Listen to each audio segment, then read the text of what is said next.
What's up, Silver and Black Nation? Welcome to the Silver and Black Lair. I'm your host, the Bat Frie, Kenny Fry. A little bit different, 10 o'clock on a Friday. Usually I do it 10 a.m. on a Friday morning, but I had some internet issues. I guess there was a Verizon outage this morning, and so I figured, let's flip it around and do 10 p.m. What the hell? Why not, right? Friday night, ready for a fight. Here we go. Comment. Hey, Eileen, what's up? It's Friday. It's the end of Friday, actually. So it is. It's practically Saturday now. Might as well. It's pre-Saturday. That's what we'll call it. Pre-Saturday. Friday's over. Doesn't feel like Friday anymore. So let's kick the show off right. Let's kick it off. A little bit of Raider talk, not a whole lot of Raider talk, a little bit. Like I said last week, I'm going to start putting together some mock draft type stuff for the Raiders, and we'll start breaking that down before the draft comes up the end of April, I believe. I believe it's the end of April, something like that. So could the Raiders stick with Aiden O'Connell? I like all this stuff, should the Raiders go out and get a veteran quarterback? Should they draft a quarterback at 13? Should they move up in the draft and draft a quarterback? A lot of different scenarios popping up, a lot of different questions, a lot of, everybody's opinions and thoughts and stuff. Well, my opinion is they should stick at 13. And if the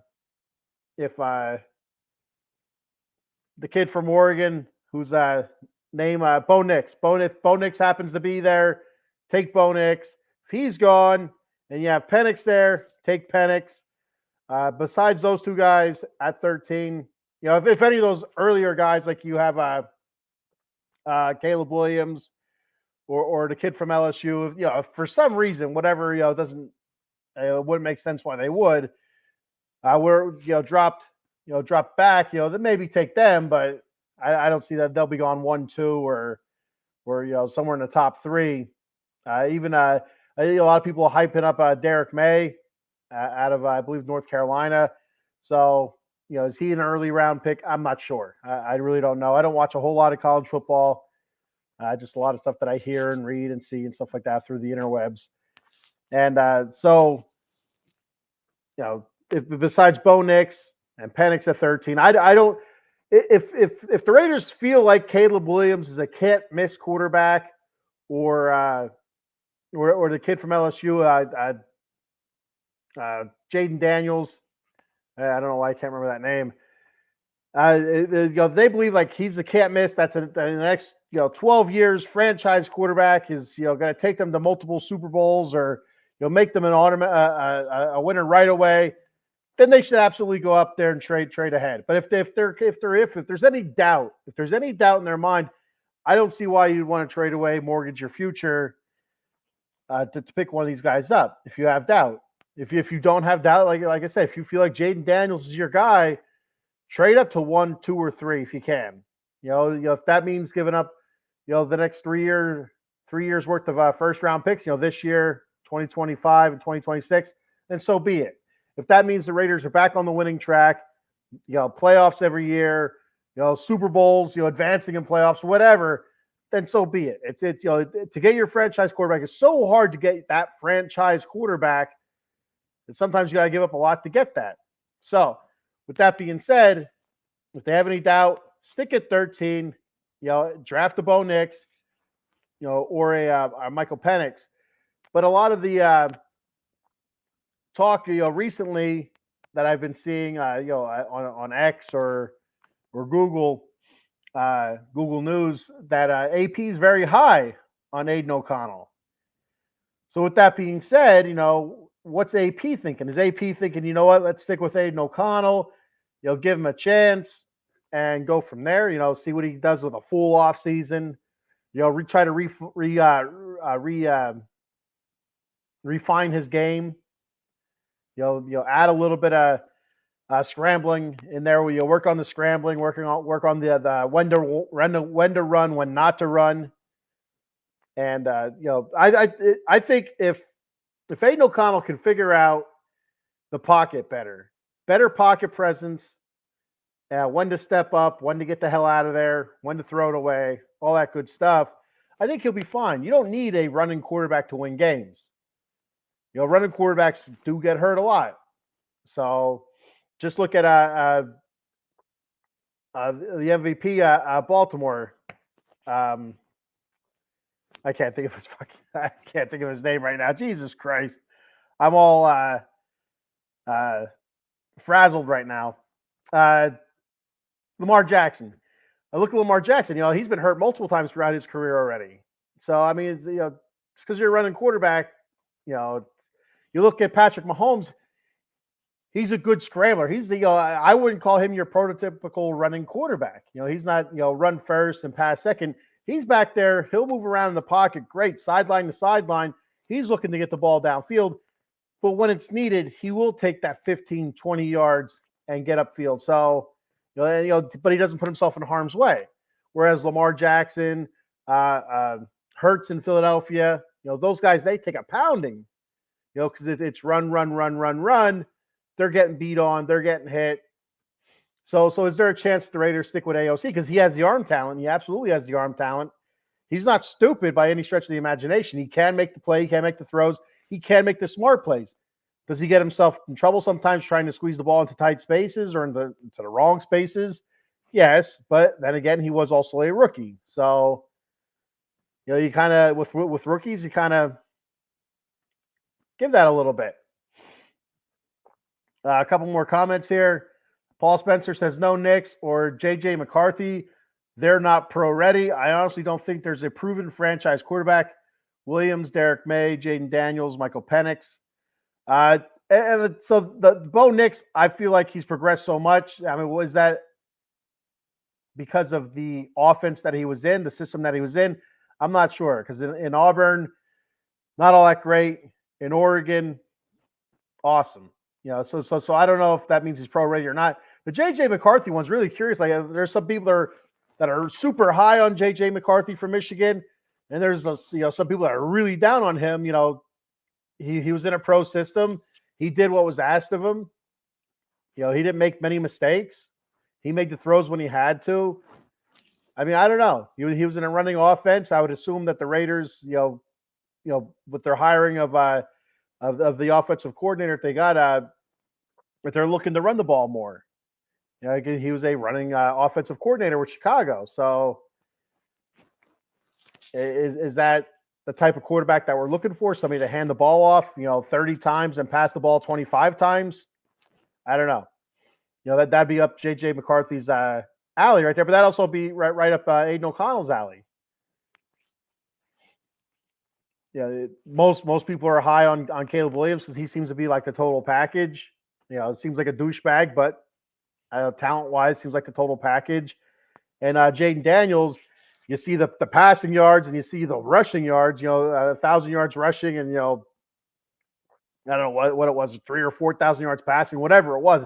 The dude had a lot of yards this season, so that's the one that everybody gets really excited for. And Penix out of Washington. The injury history there is really questionable. He's not a big quarterback. He's a bit of an undersized quarterback, and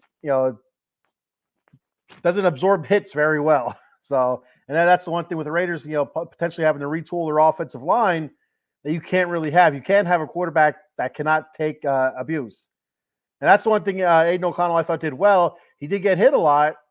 Took some sacks and some big sacks. I remember there was a couple of hits that he took were pretty big. I think against was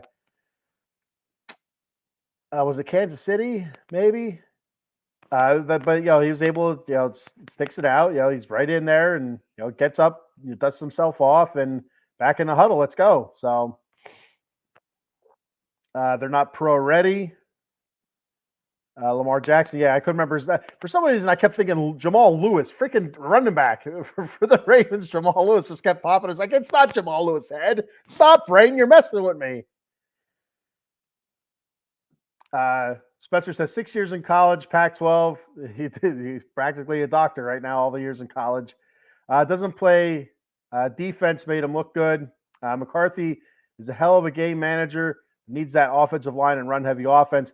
And that's the thing where I say about J.J. McCarthy. So if you stick with 13 with the Raiders, if you stick with 13, you don't draft a quarterback there is a chance that J.J. McCarthy is available in the second round. And, I'm not opposed to the Raiders, that drafted a quarterback last year, drafted another quarterback this year. I mean, we've seen the Washington Redskins do that, back when they were the Redskins. They weren't the Commanders yet, when they draft RG3 and Kirk Cousins. And that's the same draft, but still, it's, looking at it this way, drafted a quarterback last year, drafted a quarterback this year. It's, 1 year difference. It's not a big deal. It's almost like having two rookies still. But, J.J. McCarthy could be there in the second round. I know a lot of projections have him late first round, mid to late first round. I could absolutely see him in the second round because there's a lot of questions to see. Just like right here, is he just a game manager? Is he somebody that's just there to drop back and hand the ball off? And like I said, with Getsy as our OC from Chicago, that's what he's a run first coordinator. So that would be somebody that'd be right up his alley. I'm not sure what his escapability was, J.J. McCarthy. I didn't watch a whole lot of him from what little college football I did watch. I don't remember if he was one of those quarterbacks that moves well in the pocket or whatever, but that's somebody that's going to be needed. So I mean, if the Raiders don't go quarterback, if they stick with AOC for some reason, maybe look at quarterback later rounds. I don't know why you would do that. I've been hearing Spencer Rattler and stuff like that, but I'm not really sure about all that. If not a quarterback, then what do we draft? Do we go offensive line? Do we go defensive line, defensive backfield? Where do we go? Josh Jacobs leaves. Do we go at running back again, or what happens there? Do we look free agency for a running back if Josh Jacobs walks? Hey, Foster Covers, what's up? Yeah, Luke Getsy.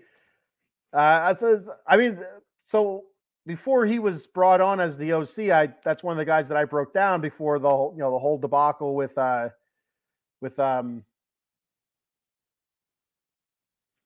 Washington's offensive coordinator. I can't think of his name again. Jesus, I'm forgetting everything tonight. But you know what I mean. I broke down, and that was the one guy. He said that the Raiders could turn to Getsy because he was supposedly a run first, run heavy offensive coordinator, and Antonio Pierce says he wants to be a smash mouth type team. And when you hear smash mouth, you think running game. So Foster says Eileen. He's waving. Eileen, say hi, Foster's. Foster Covers. Thanks for checking the show out. Thank you for commenting, Foster. Appreciate it very much. So if not a quarterback, then who do we draft? So you're looking at the free agent list here, who the Raiders losing and free agency, kind of go from there. Free agent wise, offensive line, losing a couple offensive linemen. Andre James, by all accounts, the Raiders will not re-sign Andre James. Let him walk. He was an okay center, not terrible, not great either. But there's a chance that Dylan Parham, who's been playing guard, moves over to center. And, from everything I understand, everything I've read, Dylan Parham is better at center than he is at guard. And I thought he did a decent job at guard. So you could have Dylan Parham slide into that center position, leave an opening for guard, or they, leave an opening for center and just keep him at guard. I'm not really sure. Greg Van Routen, who was new to us this past season at offensive guard, he played all right. He played well. I know he graded out high, some weeks, but from whatever I watched him, he didn't look, outstanding or nothing like that. But he looked all right, not terrible. Jermaine Uluminor, kind of a rotational tackle. I like Jermaine Uluminor. I like his attitude. He has a great attitude. He works his ass off. And he's gotten so much better. Last season, early in the season, didn't look all that great. Throughout the season, looked much, much better. And then this past season, 2023, whenever he got in, I thought he looked really well. Whenever he was able to rotate in, there's a bunch of times where he started, due to injury or just his turn in the rotation. I thought he did really well. So I'd like the Raiders to pick him back up. And so, and also Hronis Grasnu, our backup center. I would be too shocked if the Raiders re-signed him to keep him on as a backup, but we'll see. We'll see what happens there. I can't imagine them letting both centers walk. I just can't picture them re-signing Andre James either. So you're looking at offensive line. You're losing, 3 to 4 offensive linemen probably to free agency, potentially. I should say, not probably, potentially. And so do you go offensive line? So if you go offensive line, there's a couple names that I wrote down that I got from a draft website that graded out fairly high so far from this past college season. That could be, near the middle to top of the draft. Offensive tackle Joe Alt from Notre Dame. He graded out at a 92. Does he go early? Does he go before 13?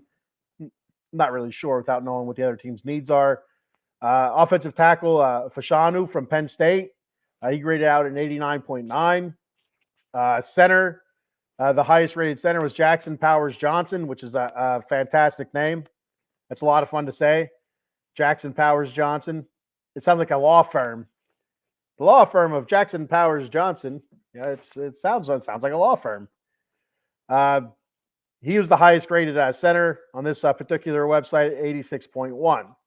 So just a couple options there. Offensive line, the offensive guards. The highest rated offensive guard was like an 83 or 82 on this website. So I didn't even bother. Maybe that could be a second round, third round guy. Let me hit up a couple comments here before I fall too far behind. Paul Spencer's, I think Penix, McCarthy, our second round. He'll take my guy.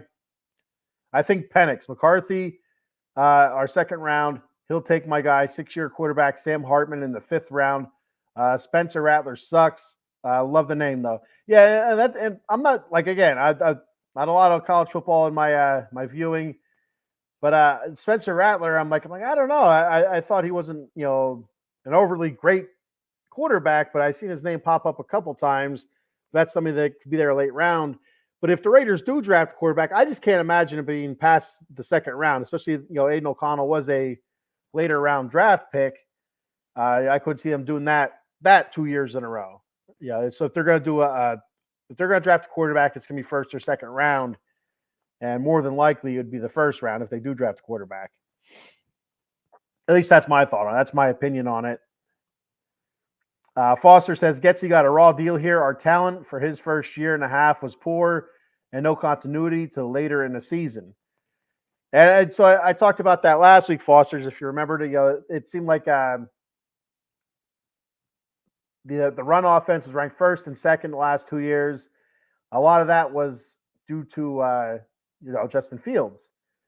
And one of the things I did bring up was the running backs on that team. They weren't overly the most talented running backs that you could have. The offensive line was kind of in shambles a little bit, and still had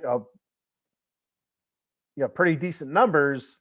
For a couple no-name running backs and a couple and an offensive line that's up and down. So what is he going to look like with if you keep a Josh Jacobs, who is an all-pro type running back who had a down year last year?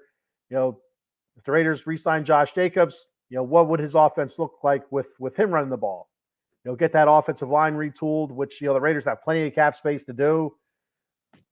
So we'll see what Getsy does. I was all right with the Getsy hire. I know a lot of Raider fans are pissed.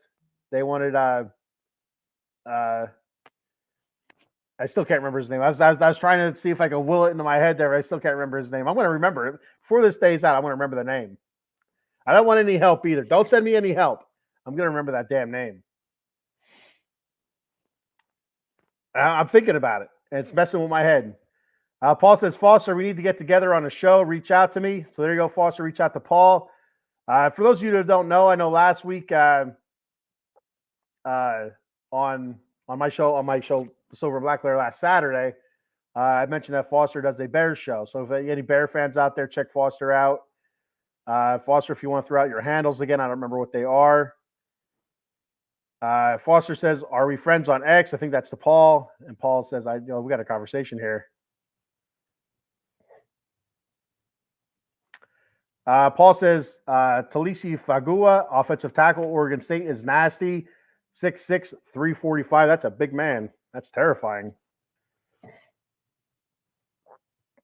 So yeah, and that's one thing that when I start breaking down mock drafts that I'll have to look at a little bit more in depth. I just did a quick pull up on the top rated offensive linemen, and a lot of times you don't take your offensive if in a offensive line heavy type draft, you don't draft your offensive lineman early. Then you can get a really good offensive lineman, third, fourth, fifth round. I mean, Colton Miller, our best offensive lineman, one of the better offensive tackles in the league, was a fourth round pick, I believe, third or fourth round pick. So they're there in the end.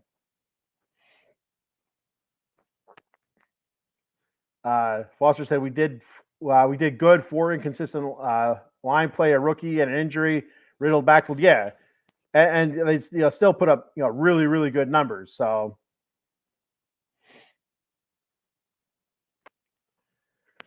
So at other positions, we're losing some free agents, or that we have free agents. Not that we're losing them. There's a chance we re-sign them.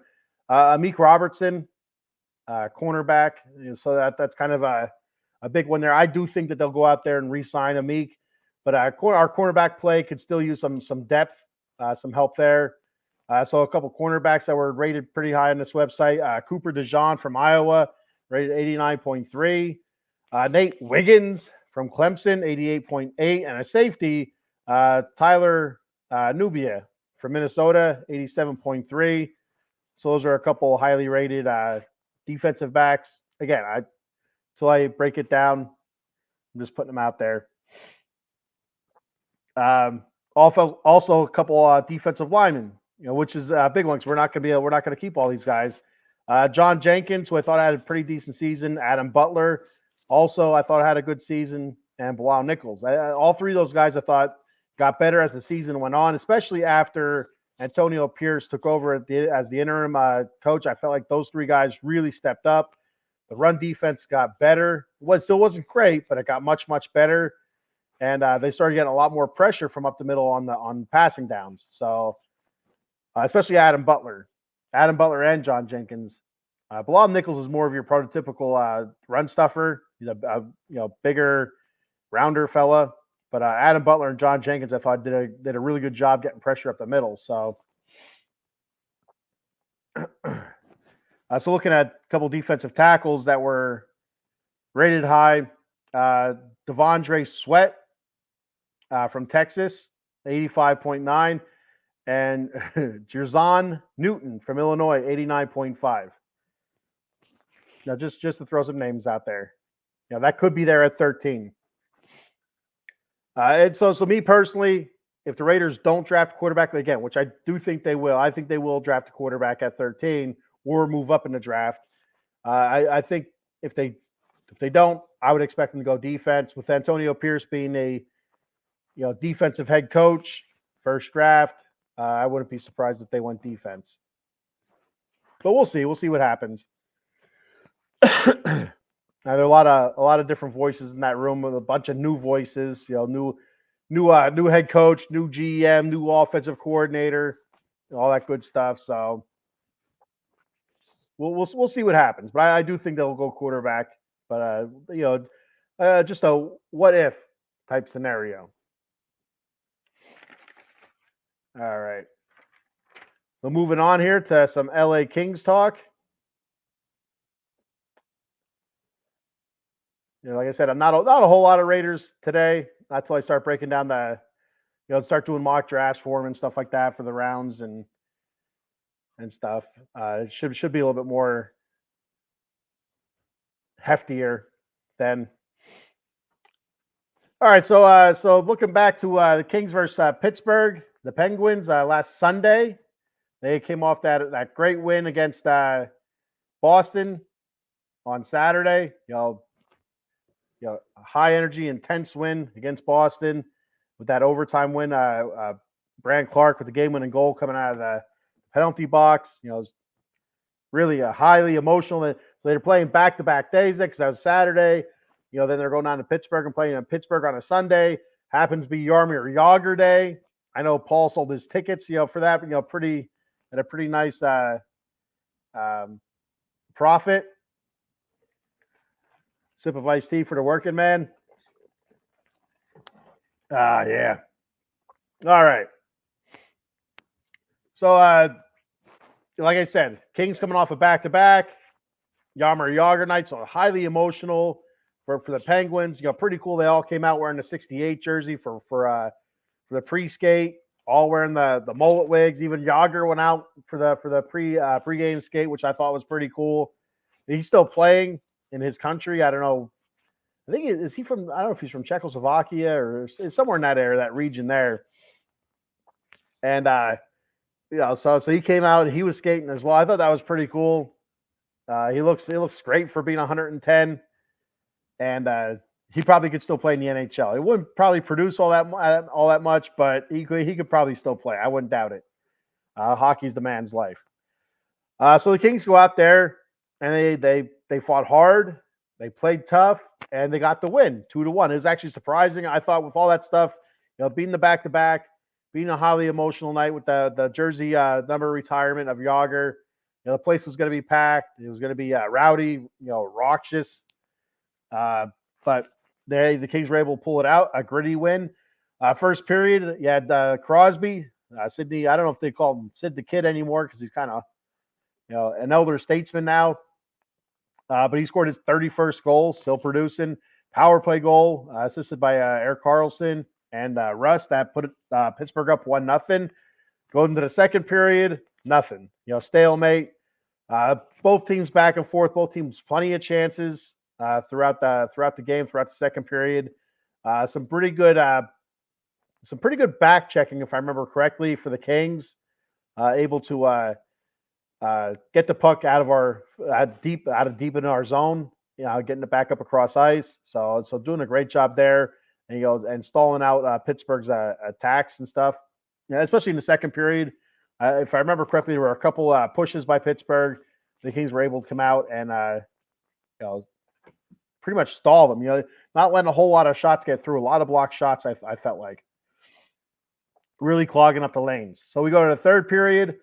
Adrian Kempe with about a little over 6 minutes to go ties the game up with his 18th goal, assisted by Drew Doughty and our boy Victor Arvidsson playing in his first game. Baxton's getting hurt from back surgery. I don't know. He played against Boston too. So his second game back from back surgery. So it was great to see him out there. He was playing awesome. A ton of shots, taking a ton of shots up and down the ice. He looked great. He really did. So it was 1-1. Then a few minutes later, about 3 minutes later, Kempe scores again. His 19th goal of the season on a shorthanded goal. So I mean, that hurts Pittsburgh, with it being a shorty that late in the game in the third period, assisted by Andrzej Kopitar. And that made it 2-1, and that was the game-winning goal there about 3 minutes ago. Cam Talbot looking great. Finally a nice bounce-back game for Talbot, stopping 29 of 30 shots with a save percentage of .967. The shots, LA won that 34-30. Hits, Pittsburgh won that 34-21. Very physical game. Face-offs, 36-23. I did not write down who won the face-offs, so I'm not really sure. I think I want to say the Kings did, or no, I think Pittsburgh won the face-offs. That's what it was, 36-23. The Kings were 1 for 5 in the penalty kill and 0 for 3 in the power play. They did have that shorthanded goal, so that's great for the penalty kill team. Good special teams win there. That was their third straight win. So they also blocked 17 shots to Pittsburgh 16. So nice win, nice emotional win for the Kings, and low scoring, and pretty good goalie play. He didn't have to make too many big saves. He had a couple, but Cam Talbot went out there and did the job. Like early season Cam Talbot. Got a comment. I think it says boo Pens, not boo Werns, boo Pens.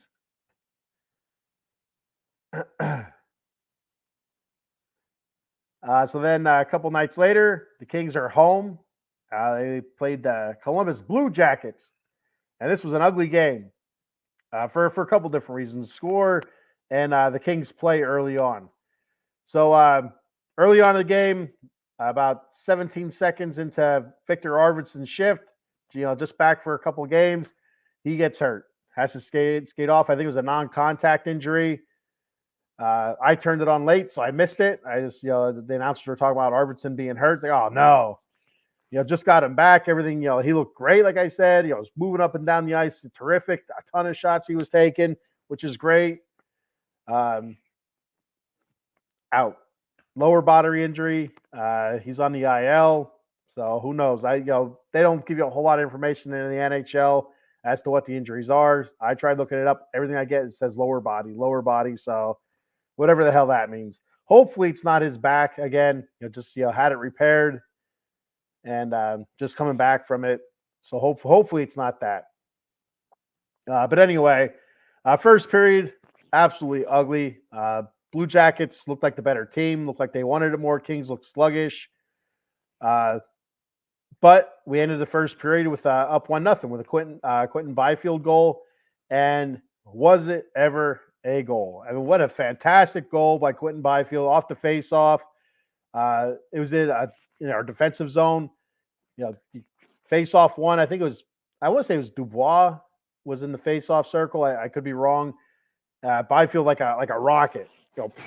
Got that puck up the ice, split two defenders, and he set the puck between the one guy's legs. He had to wrap his arm around, come back around, and he got knocked down to his knees, went around the goalie, backhanded it up over the goalie's pad. It was just an amazing goal. Absolutely phenomenal. It's a goal. There's a chance it could be the goal of the year. It's the best goal I've seen so far this year. And it was absolutely the best Kings goal so far this year. It was a fantastic goal. So if you ever have a chance, if you're a hockey fan or just like seeing really cool things, look up the Quentin Byfield goal. It's amazing. He's a big fella, and a lot of speed, a lot of power, and all that was put into play on that play. Able to split those two defenders, terrific hands, puck movement, balance, going down to his knees, and just the power off of a backhand to lift that puck up over the goalie's pad. Phenomenal. Great job. So that gave us the 1-0 lead there in the first with his 18th goal. Second period, Pierre-Luc Dubois scored his 12th goal, power play goal, assisted by Brant Clark and Cam Talbot. That made it 2-0 LA. Columbus comes right back. Boqvist, he scores his first goal of the season, assisted by Jenner and Ryslavik. That made it 2-1 LA. Pierre Dubois scores the second goal of the second period. That gave him the 13th goal of the season, assisted by Byfield and Turcotte, 3-1 LA. And going to the third period, Fiala puts the game on ice, getting his 14th goal, a power play goal, assisted by Drew Doughty and Adrian Kempe. And then finally, Drew Doughty with about 20 seconds to go with an awesome slap shot from just inside the blue line. 12th goal of the season for Drew Doughty, assisted by Trevor Moore and Philip Denault. That made it 5-1 Kings. That's your final. Cam Talbot, he got to start in this one again. Saved 32 out of 33. Another really good game. Again, didn't have to be fantastic. Had a couple nice saves. But overall, made the stops, all the easy stops, all the no easy goals let in. And he did a terrific job. Actually, the goal that he did give up to Boqvist was a goal that we've seen him stop. So it's kind of like, should have had a shutout, but 32 out of 33 is pretty good. A 970 save percentage. Shots went to LA 35-33. Hits went to Columbus 27-15. I want to see LA more physical. Since Hiller's taken over the first few games under Hiller, the Kings were very physical. And I really like that style of play from the Kings. This game, not so much, more finesse than physicality. 27 out of 15 hits went to Columbus. Face-offs went to LA, 30-27, and face-offs they've really been struggling with. Penalty kills, the Kings were 0 for 3, which is good. And power play were 2 for 2, which is good. Block shots went to LA, 19-8. A very important stat there, I believe. get those sticks in the lane, get the bodies in the lane, no free shots. So then we move on to Thursday, big game against Nashville, who's about 6 points. I think at the time they were 8 points behind the Kings.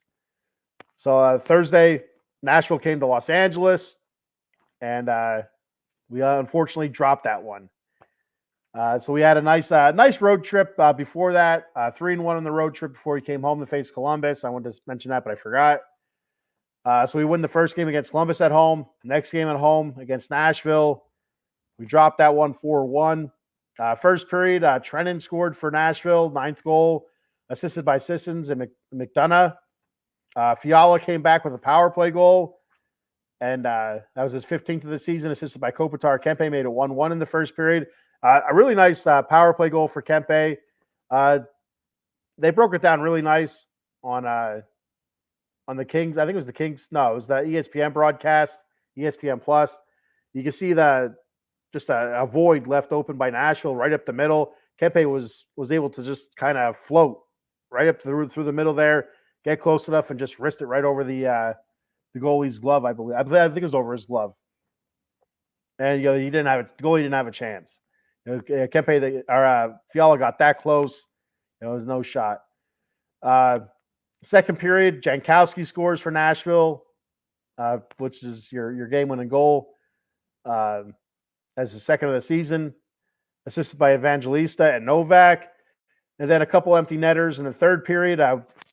Hiller pulled the goalie, really early, about 3.5 minutes to go. He pulled Riddick out of the net, which is really, really early. Usually I've seen it, in the 2-minute range and stuff like that. I've never seen it over 3 minutes. So he was really counting on that power play, that extra skater to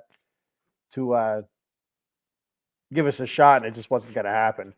Sisson scored on an empty net, 15th of the season, assisted by Lauzon. And then Lauzon scores in the empty net, his 6th goal of the season, assisted by Sissons. So that made it 4-1. Overall, Rittich, 17 saves out of 19 shots at .895 save percentage. Not a lot of work for Rittich. Did have some nice stops, but also let in some easy goals. The one goal, I think it was the first goal he gave up. I watched it a bunch of times. Just he really got out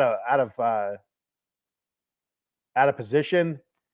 Normally it's a shot that he could stop, and he had it in his glove. He got the glove down on top of the puck, and it's kind of the puck. I guess I don't know if he just didn't have the right amount of pressure down. The puck just slid out from underneath the glove and into the net. And the other one later on, I think went between his legs. And it's a shot we've seen him stop, many times before. So Rittich, could have been a little bit better, but offense, needs to give more. Shots went to LA 28-21. Hits 23 apiece, a physical game. And it seems like whenever the Kings play a really physical team, Nashville's a really physical team, they struggle. It's a struggle for LA. And every time that they played Nashville this season, I think they're 1-2 against Nashville. I could be wrong.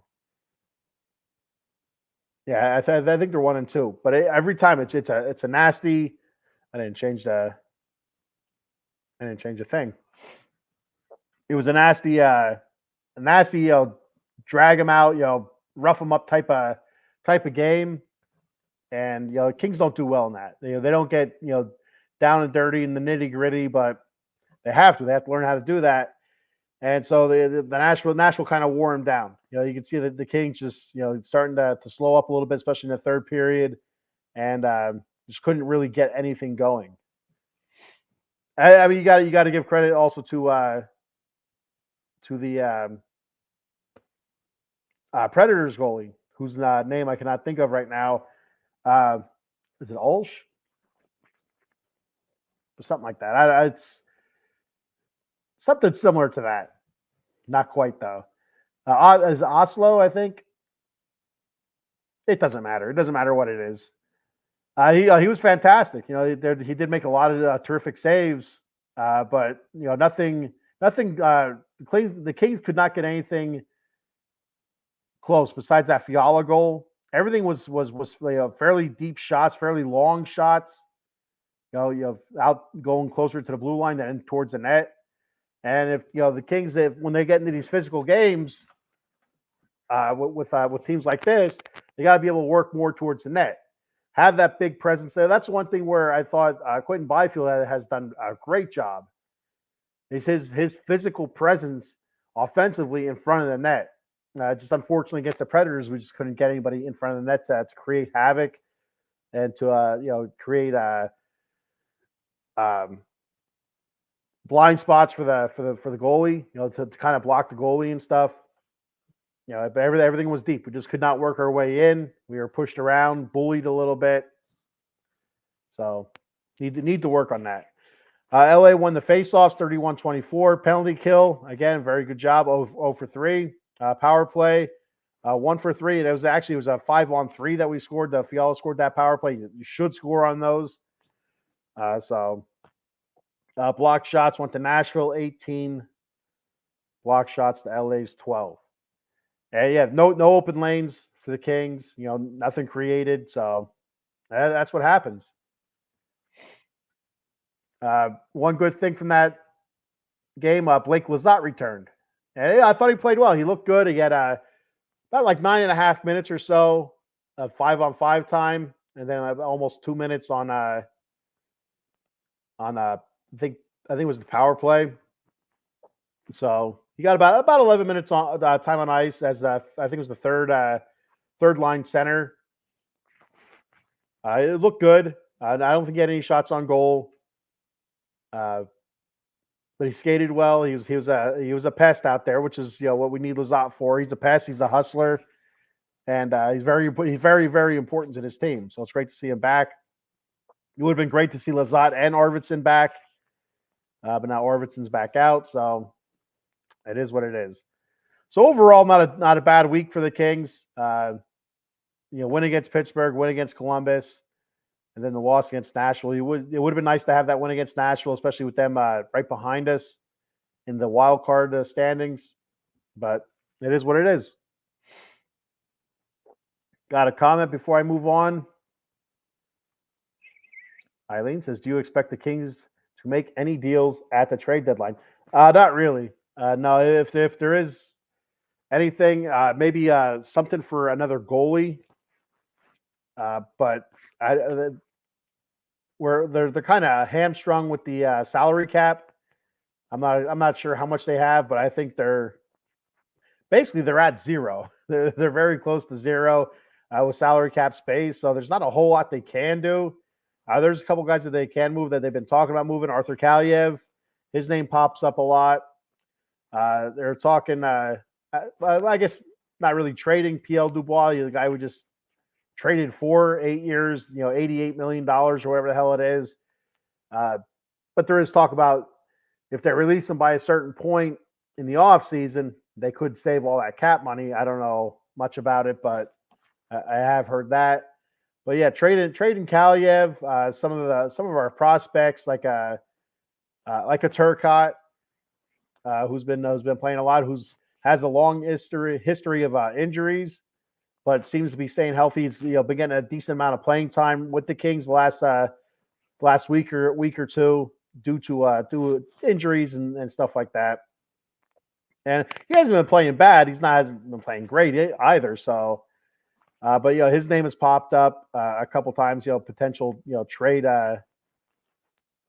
packages. But if they do trade for anybody, I would expect maybe a goalie. Because you get kind of nervous with Cam Talbot, the inconsistency with Talbot and David Rittich. And Rittich has been phenomenal so far with the Kings. And but there's always, you're just kind of waiting for that rough patch for him. Cam Talbot started off great, and then he hit that long rough patch like the whole Kings team did in January. Is he coming out of it now? I don't know. The last couple games he was goalie in. He tended. He was between the pipes. He looked pretty good. So I don't know if they just go out to look at goalies for depth with Phoenix Copley being hurt, or do they stick what they have with what they have in the system with Portello, who's a rookie this year, but just got done playing a few years in college, so he's not like he's a 20-year-old rookie by any stretch. I think he's like 20, 23, 24 maybe, with a good bit of experience with some high level hockey. And they did pick up another guy through free agency after Copley got hurt, but I can't remember what his name is right now. But he's a veteran type goalie. He's been around for quite a while. Paul says Bengals just franchised T. Higgins. That's one thing I forgot to mention. The franchise tag season is open now, and a couple of other shows I listened to Raider wise stated they don't expect the Raiders to franchise tag anybody this season due to the amounts that would be just for them to franchise tag them. So. So don't expect him to franchise Josh Jacobs again. Josh Jacobs said if AP's the coach, he's 100% in. We'll see if he's a liar or not. And maybe the Raiders don't even offer Josh Jacobs a contract. I don't know.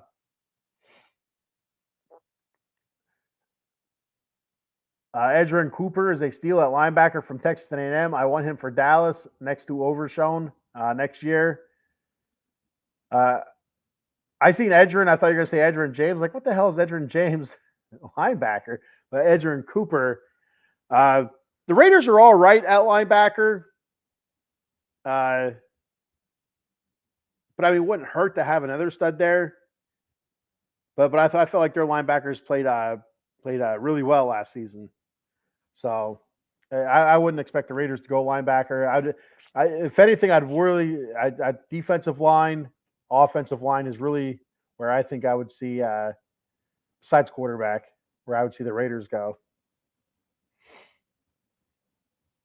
And it's always hit and miss. It's always somebody great in college, doesn't do anything in the pro. I mean, we've seen it so many times with the Raiders. It just Rolando McClain comes to mind. I have his jersey in my closet, which I'll never wear. Because it says McClain on the back. It's like, damn it.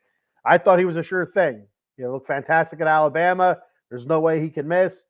And he stunk. So I don't think he had the commitment going into the pros.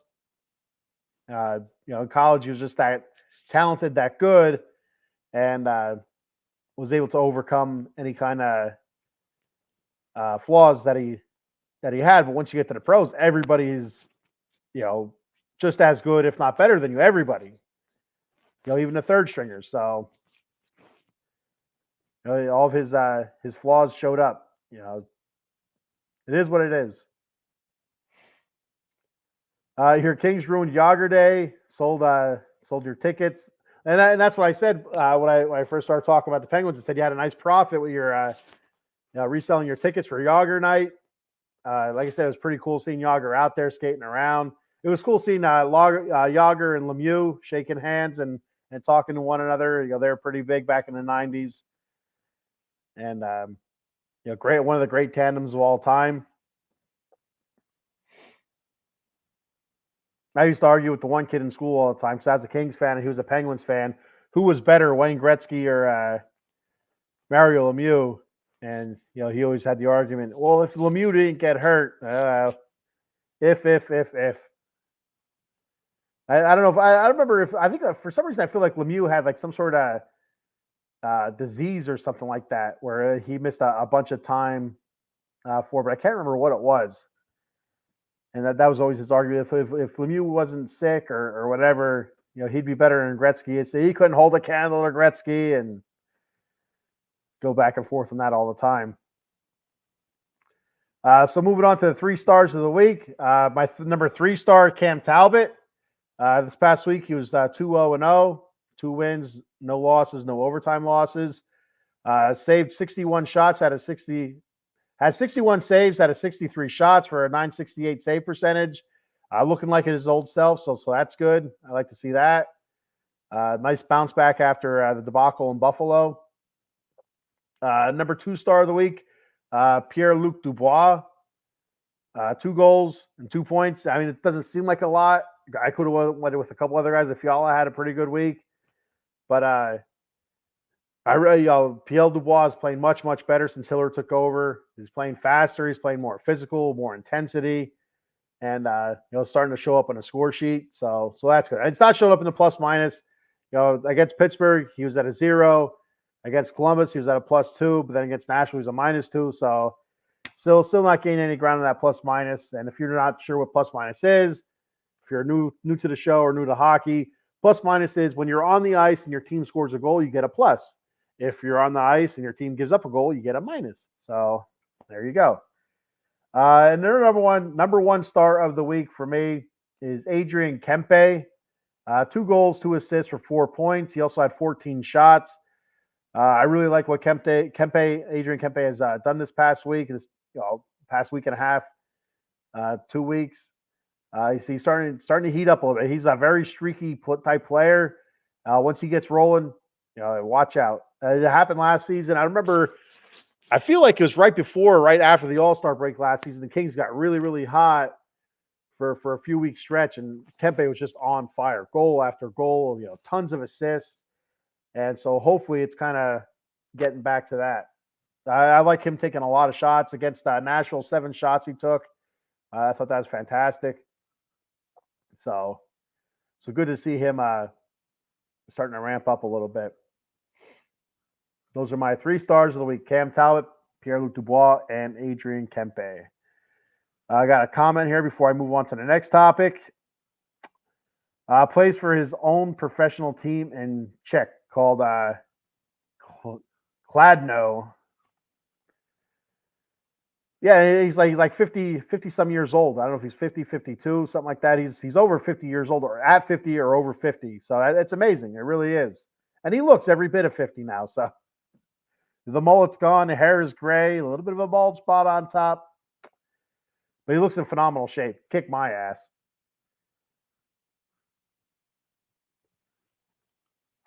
All right, so let's move on to standings. Where are the Kings at after a pretty decent week? Nice road trip, playing better hockey. So in the Pacific Division, Vancouver still leads. They lead the whole West. Vancouver's 37-16-6 with 80 points. The Vegas Golden Knights starting to hit some rough waters here. 32-19-6, 70 points. Edmonton still rolling along, 33-18-2. 33-18-2 with 68 points. They're right behind Vegas there. And then right behind Edmonton, you have LA. We were able to gain some ground. 28-17-10, 66 points. And then the Seattle Kraken starting to play a little bit better, 24-21-11. But they are 7 points back of the Kings, 59 points. That's in the Pacific. Top 3 teams in each division get automatic playoff berths. So right now the Kings are sitting in a wild card spot. So overall in the West, the number 1 seed would be Vancouver with 80 points. The number 1 team out of the Central, Dallas, would be the number 2 seed at 34-16-8, 76 points. Number 3 would be out of the Central also, Colorado, 35-18-5, 75 points. And the 4 seed would be Winnipeg, the Jets, 34-15-5 out of the Central, 73 points. The top 3 in the Central are super packed right now. 3 teams within 3 points. Great competition there. The Vegas Golden Knights would be your 5 seed. It's 70 points. Edmonton would be your 6 seed at 68 points. LA, your number 1 wild card, 66 points. And St. Louis at 30-24-2 with 62 points would be your 2nd wild card. Right now they are tied with Nashville, 30-25-2 with 62 points, but they have 1 game in hand on Nashville, so that's why they're ahead, because of points percentages. So if the playoffs were to start today, pretty much the same matchups as last week. Vancouver versus St. Louis, Dallas versus LA, Colorado versus Edmonton, and Winnipeg versus Vegas Golden Knights. Pretty good matchups there. Pretty good matchups. I'd pay, especially the Colorado, Edmonton, Winnipeg, Vancouver. Those 2 series, besides the LA series, of course, would be a really, really good series. So up next for the Kings, Saturday, tomorrow night, the Kings are home against the Ducks. So we got to get that win. It's a very, very, very winnable game. It's a rivalry game. 20, 34, and 2. The Ducks are with 42 points. Monday at Edmonton, huge game. These next couple games are huge. At Edmonton, 33, 18, and 2. Tuesday, so it's back-to-back. At Calgary, 27, 25, 5, who they're trying to get back into the playoff race. They're tied with Seattle right now in the Pacific, who are behind the Kings by 7 points. Thursday at Vancouver, the leader overall in the Pacific and the West, 37, 16, and 6, 80 points.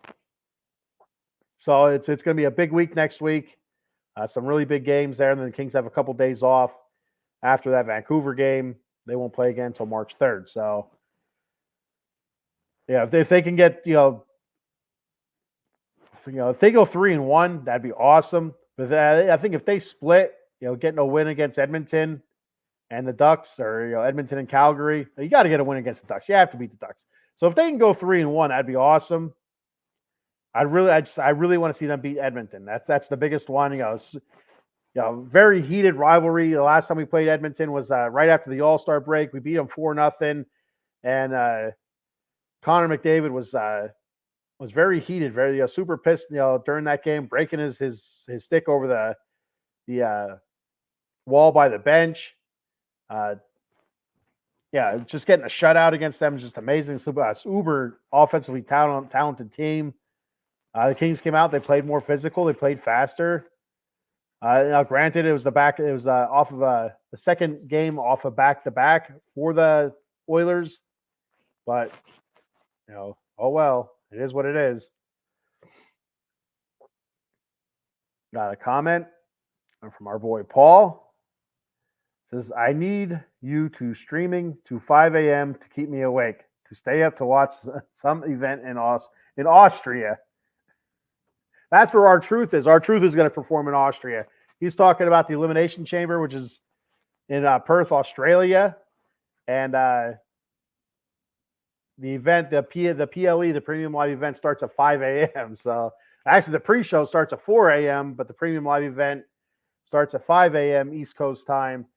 And there ain't no way I'll be up for that. No chance. And like the Austria, our truth, if you're familiar with professional wrestling, WWE in particular, Ron Killings, a.k.a. our truth, is instead of Australia, he's in Austria, wondering where everybody's at. Super funny guy, a really good wrestler too, but it's his comedy. That's his bread and butter. So I think it says 5 a.m. start time can kick rocks. So I wonder what time it is in Perth, Australia. Does that mean it's like 8 p.m. in Perth, Australia? Is that why it's 5 a.m. here? Are they starting it earlier? Are they starting it later there? I don't know. And hopefully you can catch the replay right away on Peacock or pretty close to right away. So I know the one Premium Live event, I missed the first couple matches. I wanted to go back and rewatch them after the last match, and I couldn't watch them right away. So this is not available yet. This content is not available for replay. And I had to wait until the next day to watch it. So hopefully, after the show's over, it's available right away for replay. I mean, heck, if you're on the West Coast, you can get that at 2 a.m. You'll come home from the bar all loaded up and watch the wrestling. I mean, that's all right, but we're not West Coast, so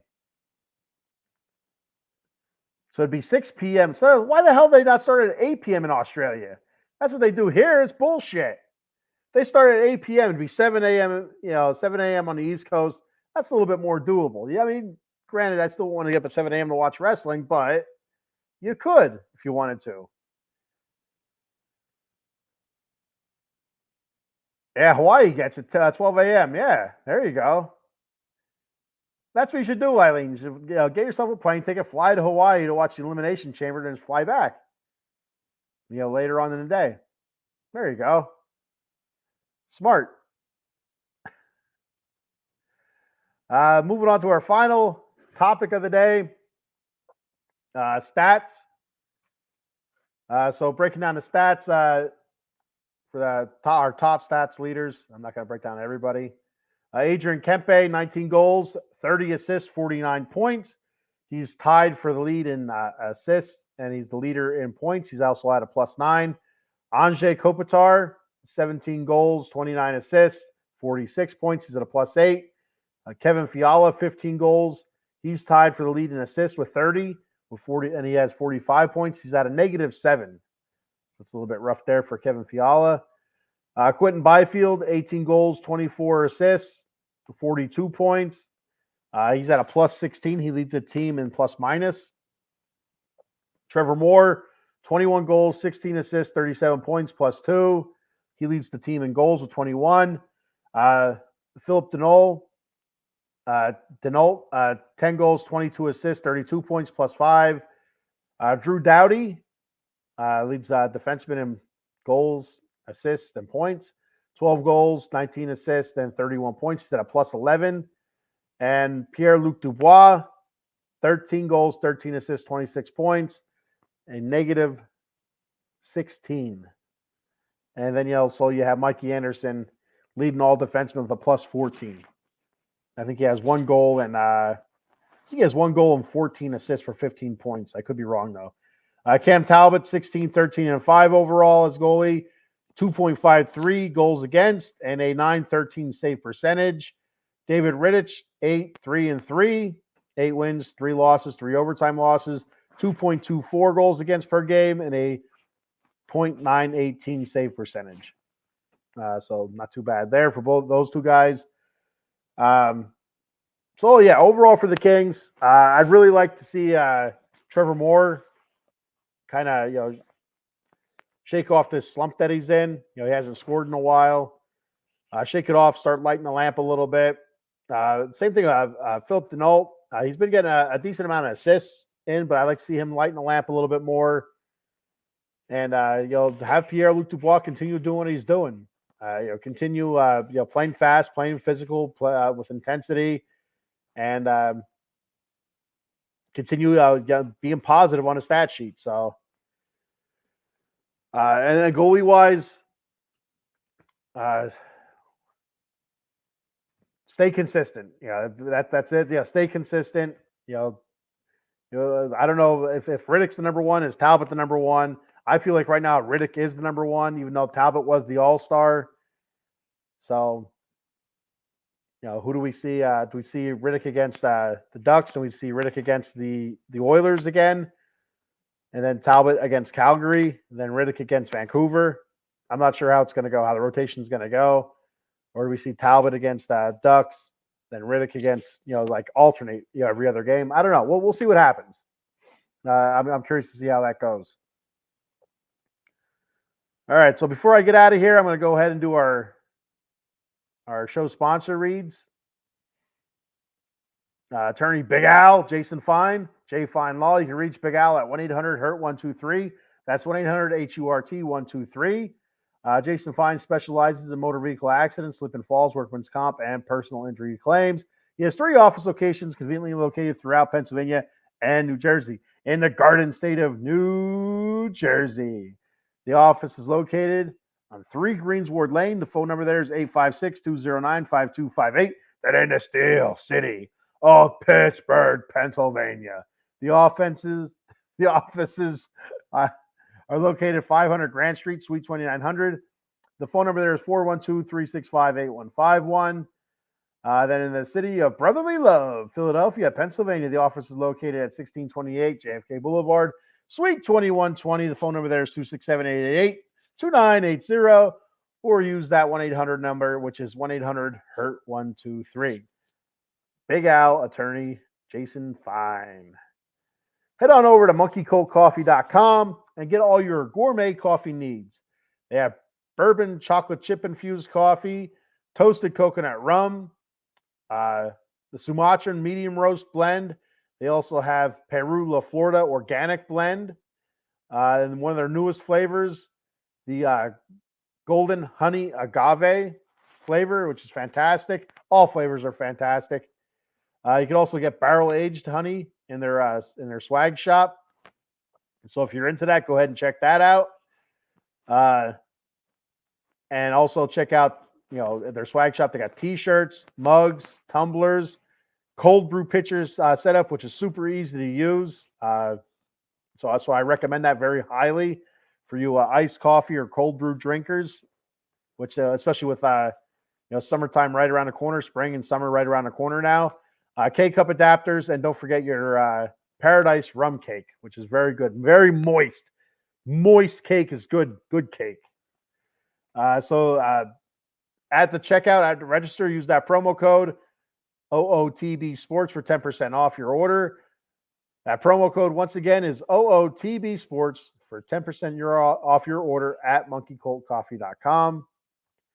Be sure to like and follow us at Facebook, YouTube. Make sure you subscribe at YouTube and follow us on X, which is Twitter. It used to be Twitter. We're also on TikTok and Instagram. Check out all of our shows pages, especially Out of the Box Sports page. Please follow and subscribe. Hit that notification bell, all that good stuff. Make sure you're commenting on our shows. There's no dumb questions. That's all I got to say. I read everything. Our other hosts, they read just about everything as well. So there are no dumb questions. No topic off. No subject off topic. Everything's in play. Doesn't matter what it is, whether it's sports related or not. You want to talk about your love life? Put it out there. We'll talk about your love life. You want to know what that rash is? I don't know. We'll figure it out together, though. All right, that's all I have for tonight. I'm going to get the hell out of here. Join me tomorrow night, myself and Cowboy Dave Yarnell, as we break down the Elimination Chamber with the Atomic Drop podcast tomorrow night, 10 p.m. Eastern. It will be a lot of fun, so be sure to check that out.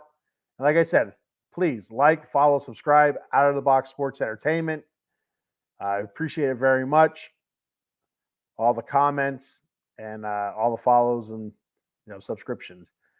Good night to you, Eileen. Thanks for checking the show out, as always, and commenting. Hopefully you're packing your suitcase to go to Hawaii so you can catch the early live version of the Elimination Chamber and then fly back in time to catch the replay. There you go. Sounds like a plan. All right.